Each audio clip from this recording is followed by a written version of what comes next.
how your mind feels.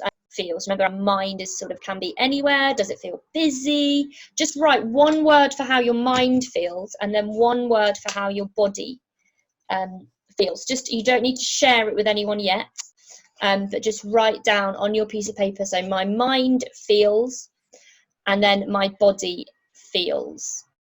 Just write that down, please. We're going to come back to it at the end.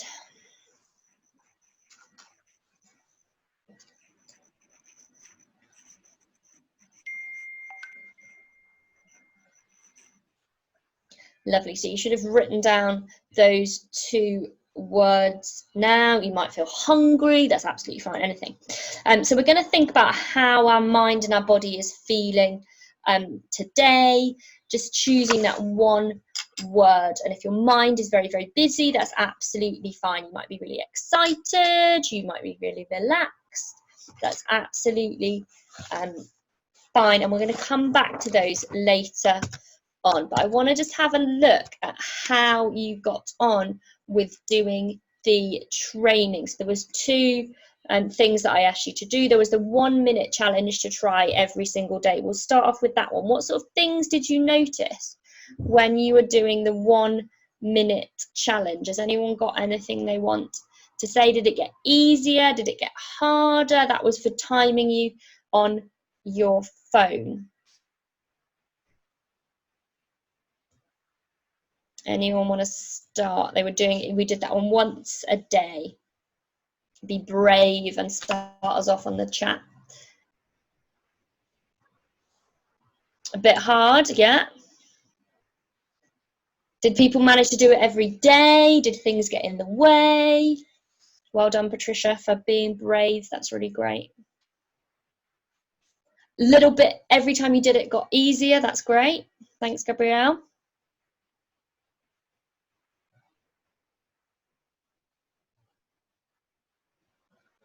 A few more people just say there's no right or wrong answer. You can't get this wrong. Kind of easy. Any more? We should have a few more people. Just to get. Did some people do it all the time in the morning, or did you just go, oh, I've remembered I've got to do it? Easier with practice. Good one, yeah. Definitely. The more you do, the better you get. As with anything, it gets easier with practice. And what about the puppy training, the one where we had to really focus and bring our mind, our attention to our breath and back to our mind? That was the longer one. Was it hard for you to keep your mind focused? So just a yes or no. Was it hard for you to keep your mind focused? Yeah, pretty hard. It's tough for me too. Anyone else? Was it hard for you to keep your mind focused, or you can just say yes or no? Yeah.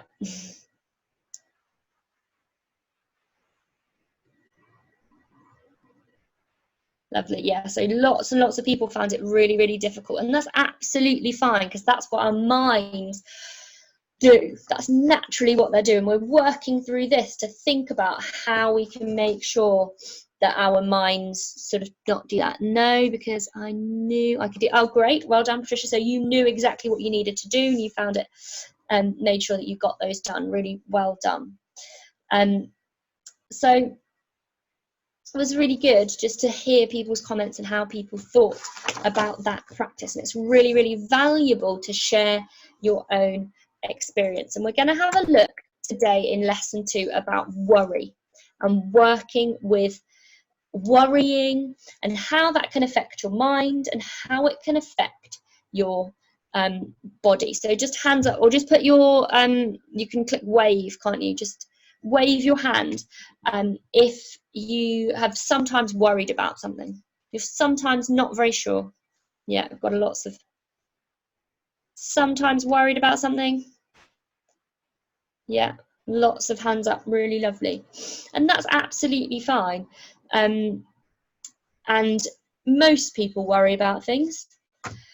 Keep your hand up if your worrying stops you from enjoying your life. If it stops you, yeah, we've got a few nods, a few waves, yeah. So what sort of things, you can type these, again, there's no right or wrong answer. What sort of things do people your age worry about? Now, I'm a lot older than you, so I will worry about different things that you do. So can you tell me what sort of things people your age might worry about? It's not necessarily what you worry about, just things your age, people your age, what are they going to worry about?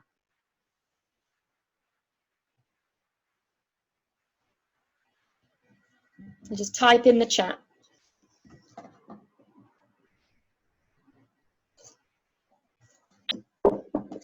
Yeah, left alone at home. Not having anyone there.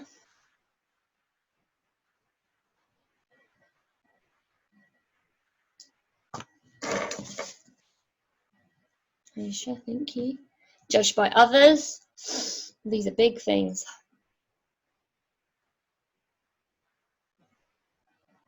You might be worried to type the wrong answer into this box, but please don't worry about that. Yeah, good one. Yeah, social media, definitely the pressures of social media, really big. Thanks, Ella, really good one. Good, yeah, failing, you've got lots and lots of tests. Yeah, not doing the right thing. Yeah, these are definite, all things that they're completely fine to worry about. Not doing the right thing. I think we've got one more person typing, and then we'll carry on. So it's really lovely to share our ideas. And we all worry, and that's absolutely fine to worry. Trying to make other people happy, that's a really nice one. Making sure that other people are okay, that's a really socially responsible one. But we need to know when we are worried, and we also need to think about ways that we can reduce that. But first, we need to be able to look at what happens to us when we are all worried, because we all worry. What sort of things happen to you when you're worried? Think in your head when you're worried. What sort of things does that make you feel? And how do you know if someone else might be worried? How do you know? How can you see if someone else is worried? What do they look like? There's an image on the screen. What's this young boy doing?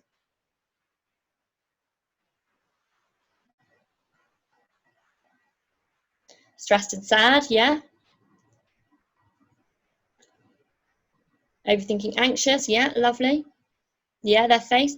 If everyone can just show everybody else their most worried face. I don't know if you can see mine, but I'll do mine.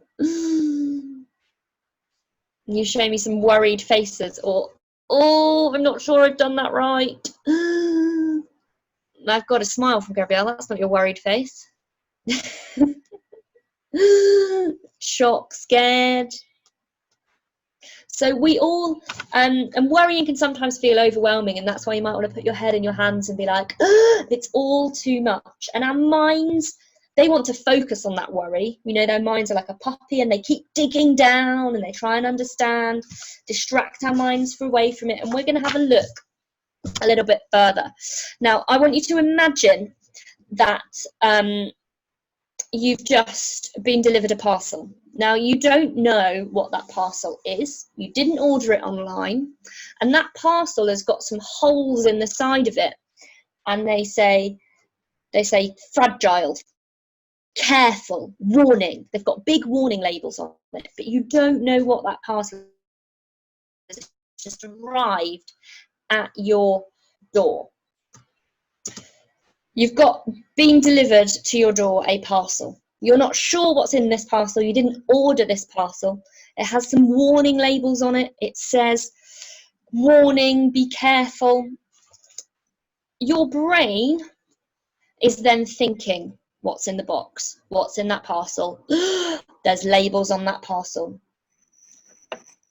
think about what might you be thinking's in that box. What do you think's in a box, in a parcel that's just been delivered to your house? Just type what could be in there. It's got warning, it's got careful, it's got fragile. What could be in that box that's just been delivered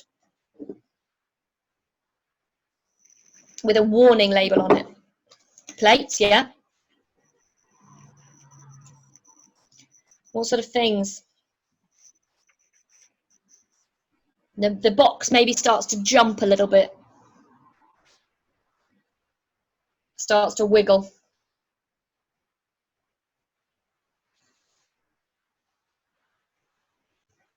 Something that breaks easily, yeah, definitely.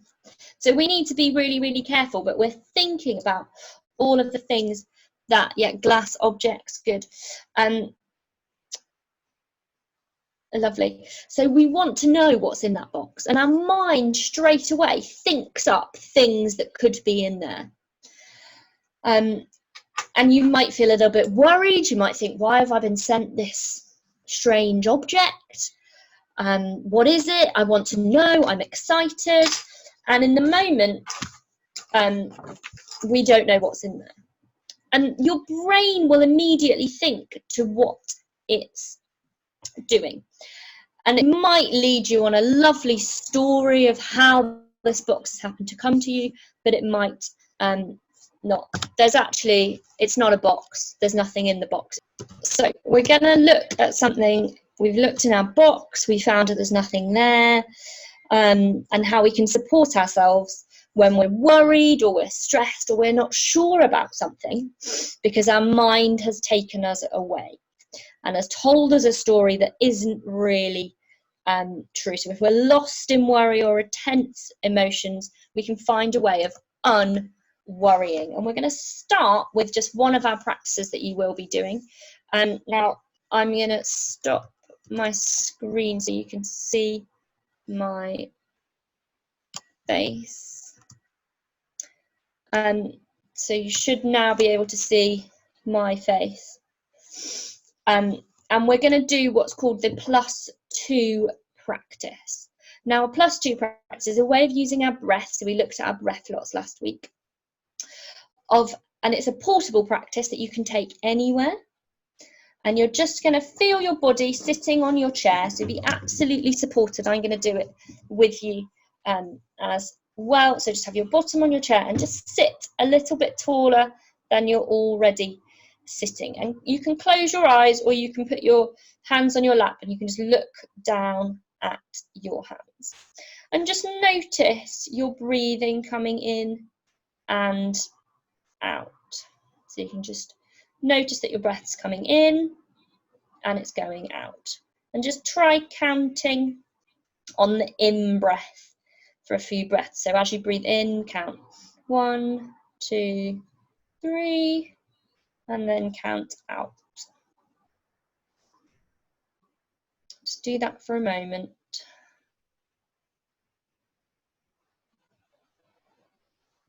And then continuing on your next in breath, count in however many breaths you breathe in. 1, 2. And then on your out breath, you're going to count. And then the next time you breathe in, you're going to count again. And then the next time you breathe out, you're going to add 2 to whatever you're breathing out. So for example, if I breathe in, 1, 2, 3, 4. When I breathe out, I'm going to breathe out for 6. 1, 2, 3, 4, 5, 6. Now it doesn't matter how long your breath is. It doesn't matter if you only breathe for 3 and then out for 5. It's just practicing this for a few breaths. So breathing in and counting. And then breathing out and adding 2 to that number. So just focus on that counting.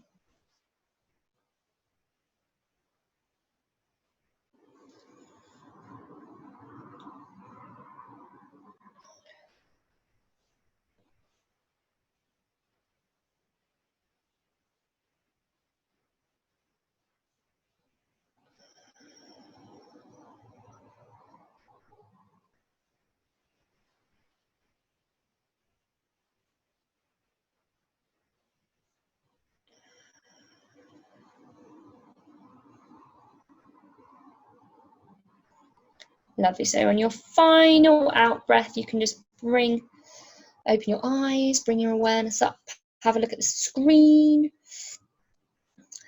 and think about the things that you noticed. Were you worried about adding to? Were you worried? Was your mind thinking, oh, I've got to do that homework, oh, I've got to do that, I've got that list of things to do? Did you start counting to 3 and then get all the way up to 10 and realise, oh gosh, I've carried on counting and I've not been thinking about my breathing? What sort of things did you notice? And again, there's no right or wrong answer. Just write down in the chat, or if you want to say something, you can say what you noticed.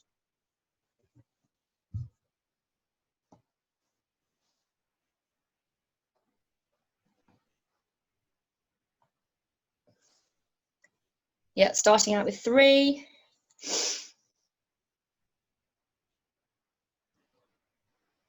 What sort of things did you... There's no right or wrong answer.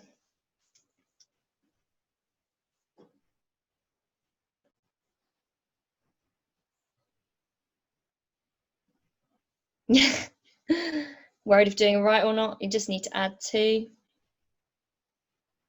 And that's absolutely fine.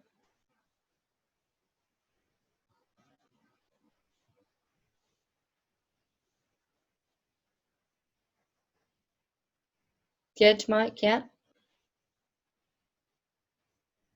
Sort of mind a little calmer. This breath, using your breath, does help you to choose to slow down. It slows you down. And it can be particularly helpful if we notice that we are a little bit stressed or a little bit worried. Increasing the length of your breath and your out breath can slow your heart rate and calm you down. So it's something that you can use all of the time. And there's no right or wrong way. So Gabrielle, there's no, as long as you're breathing in and out, that's right. Yeah? So there's no right way. It's not finding the right way to breathe, or you've got to count in for 3 and out for 5. There's no, whatever works for you at that time.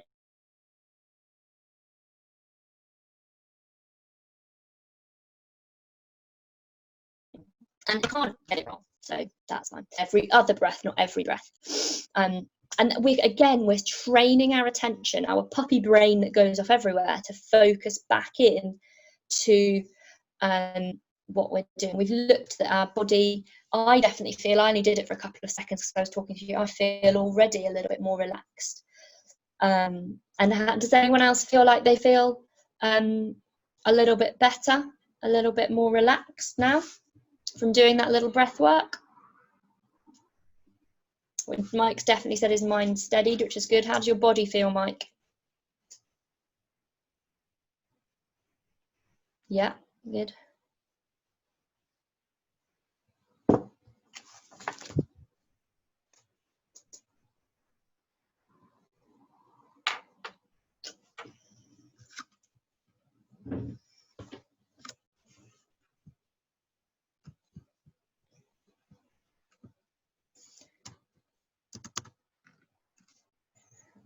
So we're going to have a look, because our mind likes to make things up, likes to tell us stories. Our mind fills in the gaps and might make us think that we're doing something wrong. It might make us think that we're making people unhappy. But we don't know any of that for sure. And we need to think about what are the facts that we know, and what sort of stories have our minds told us that we've made up, what's in the box. And just as you notice your thoughts to doing, it's also noting how your body reacts, and sometimes how you might get tense or you might feel overwhelmed, and what's actually happening when we're worrying, because we know that worrying is a completely normal reaction that we all do, but it's how we deal with it and what we can do. So if our mind's making things up. Now hopefully this video should play, because our worry is helping us prepare for something that's going to happen. Can you hear that? Whether we like it or not, bad stuff happens. And life isn't always easy. Yeah, there we go, that's better. And when something difficult or stressful happens, our body reacts in the same way it's done since the Stone Age. fear takes over and our body kicks into fight, flight, or freeze mode. Either we fight this threat to our survival, we fly away from it as quickly as we can, or we freeze, hoping we won't be seen. There's no time for us to think, using our prefrontal cortex, the bit of our brain which talks us through our problems and tries to solve them. We've just got to do something. The brain's panic button, the amygdala, sounds the alarm and sends signals straight into the body. The heart beats faster, pumping blood to the major muscles so that we can run away. We breathe more quickly to oxygenate the blood, and the bowels get rid of excess weight so we can move faster.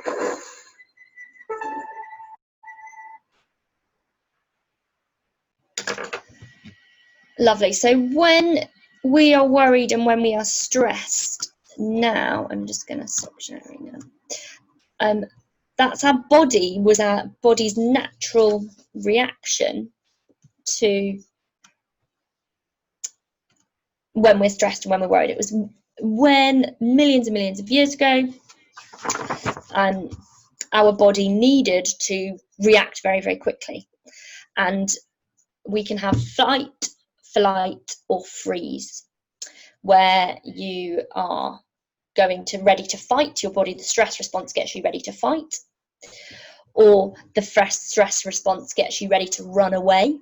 So it's filling your body up with adrenaline, or your body completely freezes still because you might have seen a tiger that's going to eat you, and you go, if I'm really still, it's not going to notice me, it's not going to see me at all.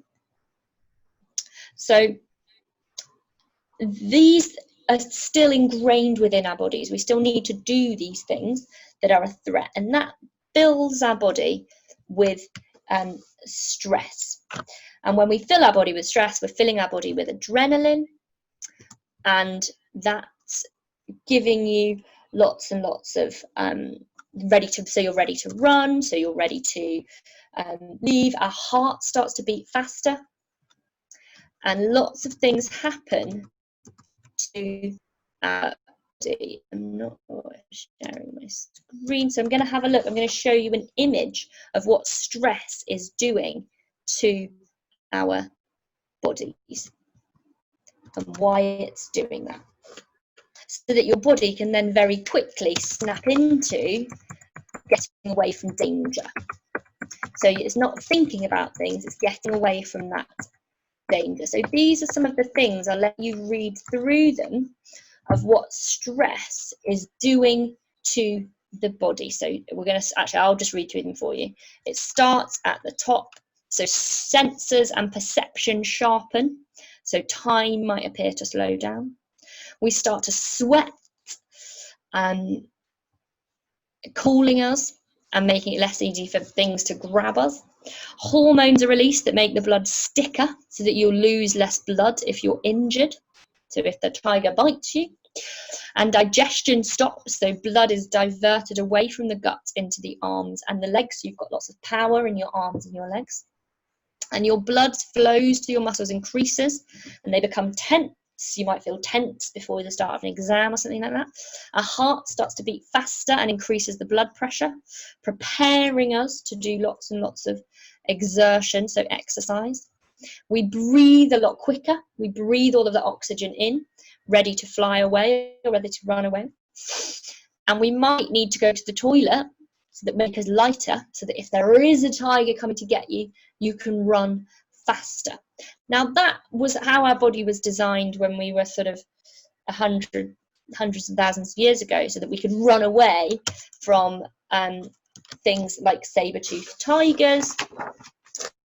And that happens, you might not, but now we've got different stresses in our life, like worrying about Instagram followers, we're worrying about homework that we've got to get done, and some of these things might happen to you before an exam. When I used to do exams, I always needed to go to the toilet, and that's because I was stressed and I was worried, and my body thought, oh, I need to go to the toilet.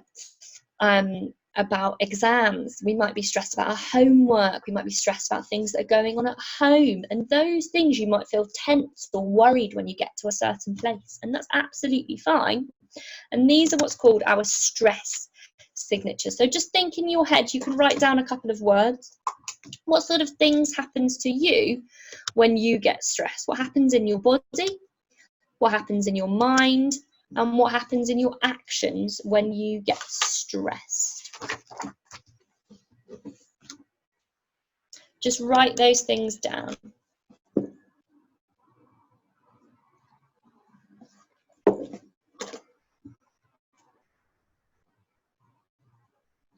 Lovely. You will all have different, there's no right or wrong answers, and I'm not going to ask you. You just need to think about what you, your own stress signature.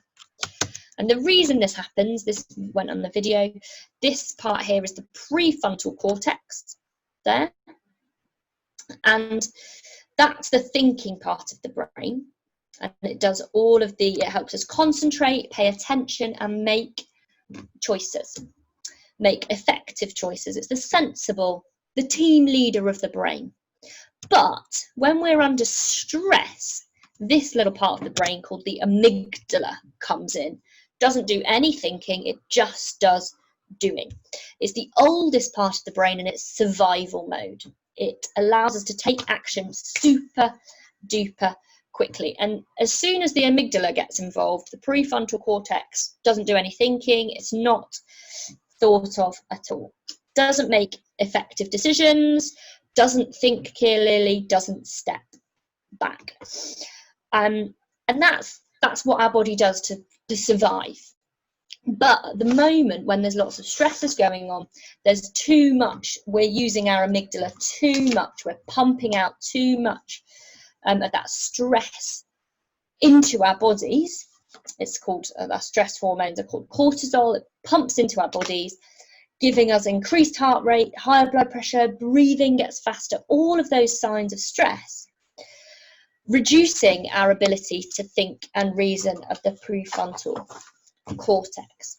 And one of the best ways to calm your mind when you're feeling stressed is to take your attention to the lower half of the body. So if you can just come and just be sitting with your feet on the floor, your bottom on your chair, just a little bit up straight, and just think, draw your attention, like we've drawn our attention to our breathing, to the lower half of the body, and just feel your feet on the floor.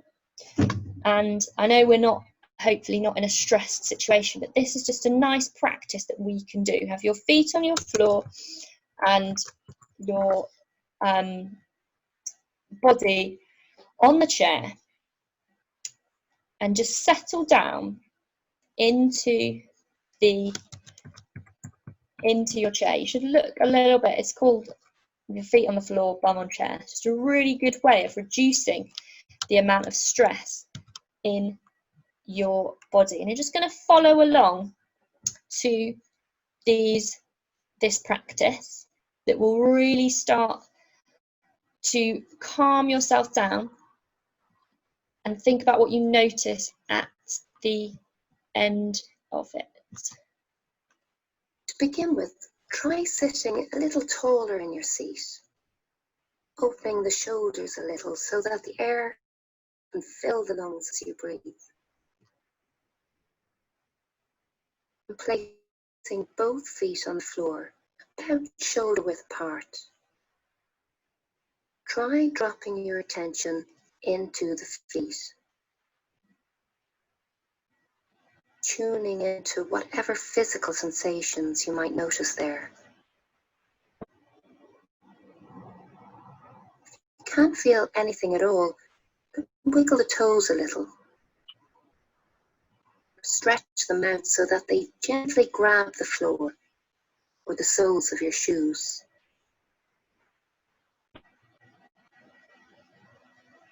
Once you can feel something, anything, a fizzing, a tingling, slight pins and needles, warmth or coolness, Then settle your attention into those physical sensations and notice what they feel like.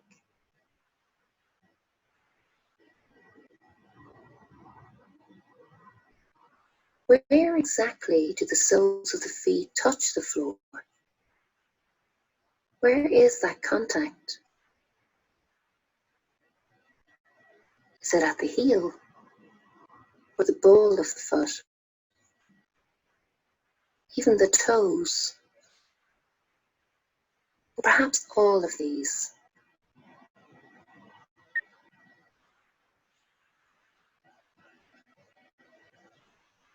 If you're wearing shoes, are they pinching your feet slightly?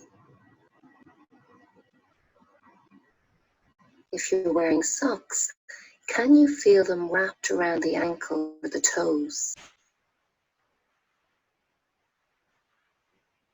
Really exploring whatever sensations you notice right now in the feet.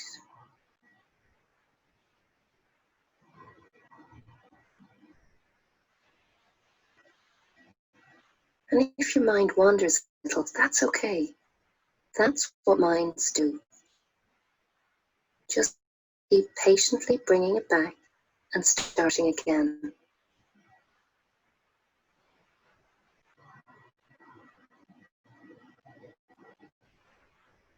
Now try shifting your attention up into the lower half of the legs, calves, the shins.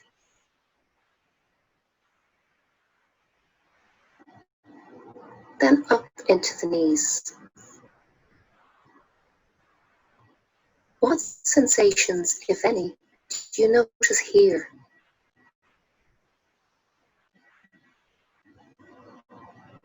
You might feel the touch of clothing across the top of the kneecap, or the softness behind the knee. You might even notice what the knee feels like from the inside as you settle your attention into the joint itself.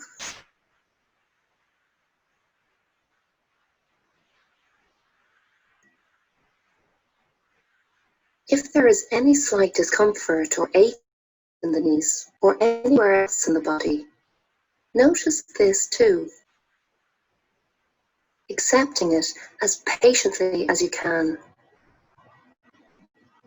allowing it to be as it is. Instead of feeling that it shouldn't be there or that it needs fixing, try just being curious that this is what is happening right now. No need to change anything.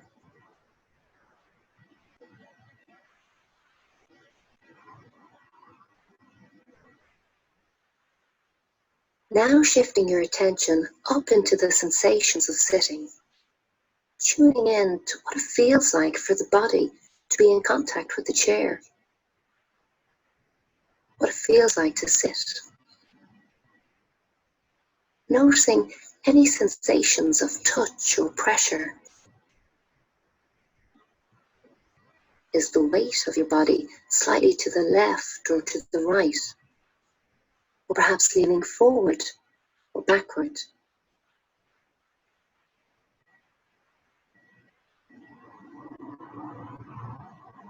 Next, try expanding your awareness downwards to include all the sensations in the lower half of the body.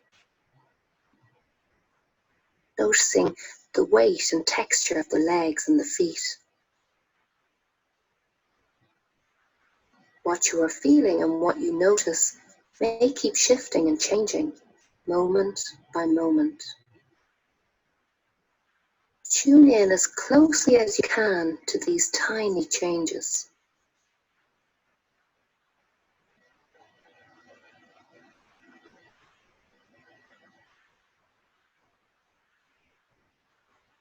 And finally, as best you can, try expanding your awareness further to include the sensations of breathing.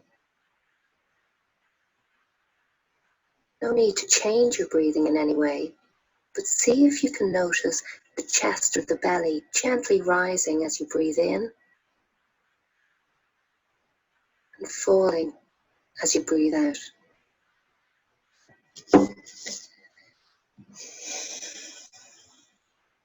Feeling the shoulder blades sliding apart slightly as you breathe in and coming back together as you breathe out.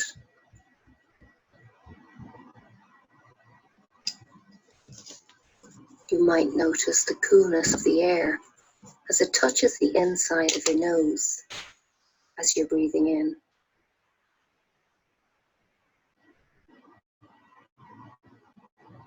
Or the slightly warmer air as you're breathing out.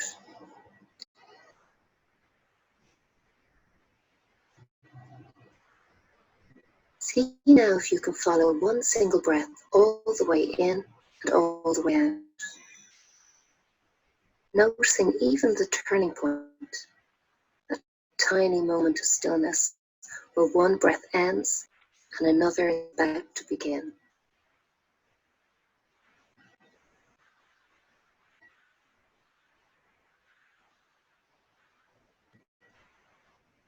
In a moment, I'll ring a bell, and when you can no longer hear the sound of the bell, open your eyes, as that marks the end of the practice. Just sit with your eyes open for a few moments afterwards, letting your attention rest for a bit longer in the breath and in the body. And remember, you can do this at any time, wherever you are. Taking the time to sit quietly is an activity, and it's a precious one.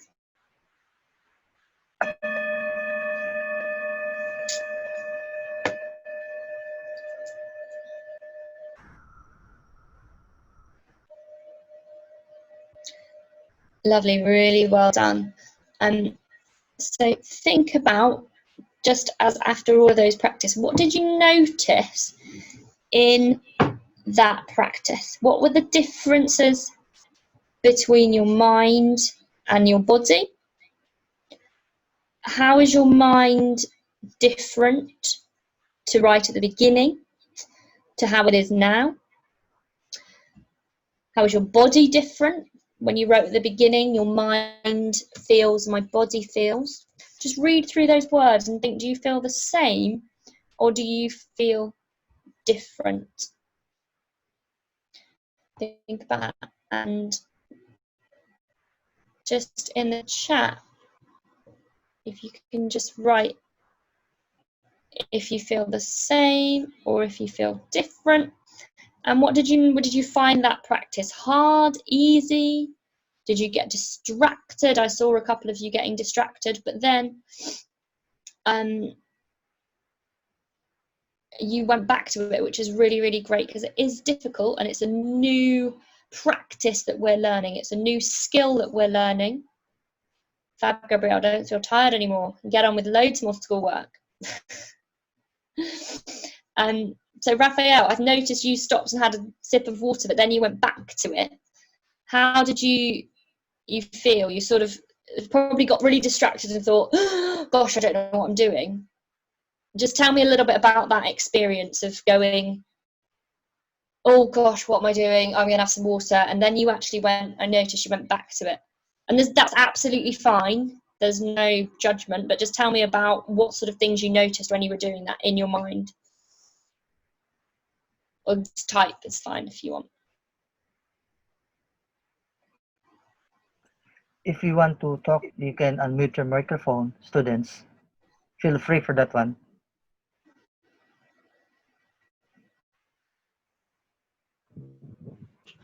I felt thirsty, that's why I drank some water. Yeah. And I went back. And then when I started to do it, I didn't know what I was doing. I got distracted. Yes, you got distracted, and that's absolutely fine, but it's just remembering to come back to that focus and just to listening to what's going on. And use that practice at all points. If you ever get, when you realise that you're feeling stressed, that you're feeling overwhelmed, you might have an exam, we can always come back to, I'm pretty sure most of you will have a chair in your house. You're probably sitting on one now. Yeah, you've all got a chair available to you. You can just sit on that chair and use that to ground yourself and to bring you back to release that stress. So just for next week, I just want you to think, do that practice again. The feet on the floor, bottom on the chair, at least once. It's only 9 minutes long, which doesn't, it seems like quite a long time when you think about it, but it went quite quickly. And draw your stress signature. Now, like you might have a signature, I want you to think about what sort of things do you do when you get stressed? Do you get hands get sticky? Do you get tense? Do you put your head in your hands? What's your stress signature? And then I want you to try the +2 breaths again and do that at least once. You don't need to do it very long. So there's even less work to do than last week. So think about our +2, just adding 2, and you can do that every single day if you want, if you think that will help you, if you think it might wake you up, you can use that. So there's 3 things that I want you to have a look at for next Saturday. I'll email them through. Does anyone have any questions, anything they want to ask? Any comments before next week? Anyone want to write anything? If you want a screenshot or just take a photo of those 3 things that I want you to do next week, you can do that. I don't know how you write your work down, or screenshot, take a photo, but I'll also email it out to you. Anyone have any questions? Any comments? If not, then I'll see you next week. Richard, do you want to say anything? Thank you, Miss Harriet. Thank you very much. Goodbye, everybody. Goodbye, everyone. God bless. Goodbye.